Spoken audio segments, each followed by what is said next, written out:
Hello friends, Radhe Radhe. कैसे हैं आप सब। जैसे कि आपको पता है कि माघ मास चल रहा है और कल है संकट चौथ, यानी कि गणेश जी संतान की लंबी आयु के लिए। तो संकट चौथ व्रत कथा है, उसका कथा आज जानेंगे।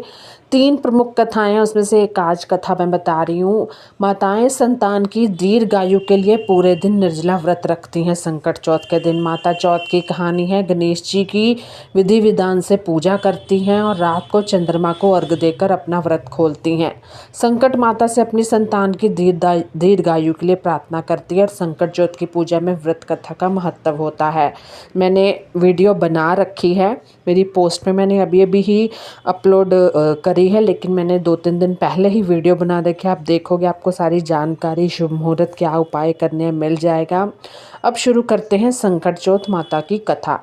एक बार देवरानी जेठानी थी। जेठानी अमीर थी, उसका परिवार बड़ा था, पूरा भरा था। देवरानी गरीब थी, इतनी गरीब कि जेठानी की सेवा टहल करके गुजारा करती थी। जो कुछ चूनी चोकर मिल जाता उसे अपनी झोंपड़ी में आकर पका कर खा लेती। फूटे घड़े से पानी पीकर टूटी चारपाई पर सो जाती।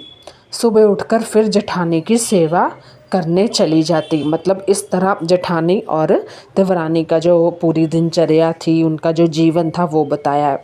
उसके बाद साल भर का त्योहार आया। देवरानी भूखी प्यासी जेठानी की टहल करती रही। रात को जब आने लगी तो और दिनों की तरह चूनी चोकर भी नहीं दिया, खाली हाथ झोंपड़ी में आई। खेत में बथुआ तोड़ लाई, थोड़े से चावल के कण ढूंढकर इकट्ठे किए, कण के लड्डू बनाए, बथुआ बनाकर रख लिया। रात को संकट माता आई, टट्टियाँ की और खड़ी होकर बोली, ब्राह्मणी खोलो किवाड़ा। देवरानी बोली, चली आओ माता, किवाड़े कहाँ हैं। भीतर आता ही संकट माता ने कहा, बड़ी भूख लगी है। तो देवरानी ने कहा, माता जो कुछ दिया है खाओ। कन्न के लड्डू और बथुआ के धोंधा आगे रख दिए, क्योंकि देवरानी के पास जो बचा था, जो जिस तरह उसका दिनचर्या था, हम भगवान श्रद्धा देखते हैं, तो इसी तरह उसने आगे रख दिया। जब संकट माता छक्कर खा चुकी तो बोली, पानी तो पिला। देवरानी फूटी गगरी ले आई। पानी पीकर संकट माता ने सोने की इच्छा की तो उसने टूटी खाट बिछा दी। तो थोड़ी देर सोने के बाद संकट माता को टट्टी लगी। उन्होंने पूछा, टट्टी कहाँ जाऊँ। तो देवरानी ने कहा, माता सारा घर लीपा पुता है, जहाँ चाहो बैठ जाओ। सारे घर में उन्होंने टट्टी ही टट्टी कर दी और फिर भी अभी पूरी तरह निमट नहीं पाई। पूछा, अब कहाँ जाऊँ। तो देवरानी ने कहा, अब मेरे सिर पर करो। उन्होंने उसके सिर पे पाँव तक टट्टी से नहला दिया और चली गई। सुबह जब देवरानी उठी तो सारी झोंपड़ी कंचन में हो गई। चारों तरफ सोना ही सोना बिखरा पड़ा था। जल्दी जल्दी बटोर कर रखने लगी, पर सोना चुकता ही नहीं था और वह रखते रखते थक गई। मतलब इतना सोना संकट माता दे गई, ये बताया गया है। इधर जब समय में देवरानी नहीं पहुंची तो जेठानी बहुत बिगड़ने लगी। जेठानी बोली, कल त्योहार था, सारा काम पड़ा है। देवरानी जी कहाँ अभी पता नहीं है। उसने अपने लड़के को भेजा और कहाँ जाकर फ़ौरन बुला लाओ। लड़के ने जो खबर दी तो जेठानी का जी धक से रह गया। दौड़ी दौड़ी पहुंची, देखा चारों तरफ सोना ही सोना बिखरा पड़ा है। देवरानी से पूछा, किसको घूसा किसको मूसा। देवरानी सहज भाव में बोली, ना किसी को घूसा ना मूसा, यह सब संकट माता की कृपा है। जेठानी ने पूछा, ऐसी क्या सेवा की तूने जो संकट माता प्रसन्न हो गई। देवरानी बोली, मैंने तो कुछ नहीं किया, केवल कन के लड्डू और बथुआ के धोधा दिए थे खाने को। इस प्रकार उसने सब कुछ बता दिया। जेठानी घर आई और गरीबों की तरह रहने लगी। साल भर बाद जब संकट माता का त्योहार आया तो देवरानी की भांति कनक के लड्डू बनाए और बथुआ के धोंधा बनाए।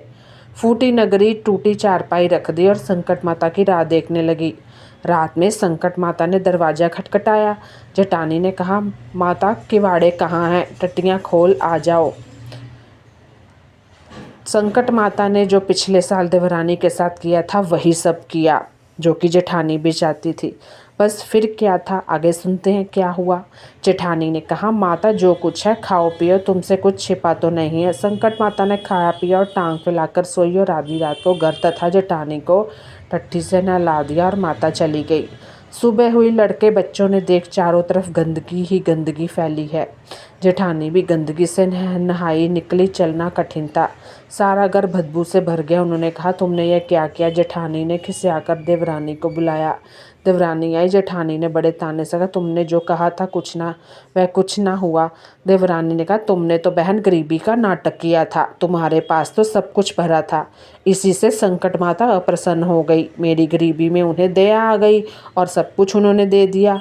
तुमने तो मेरी नकल की थी, इसी से ऐसा हुआ है।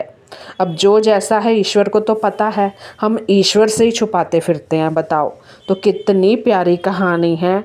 ये थी संकट माता की कथा।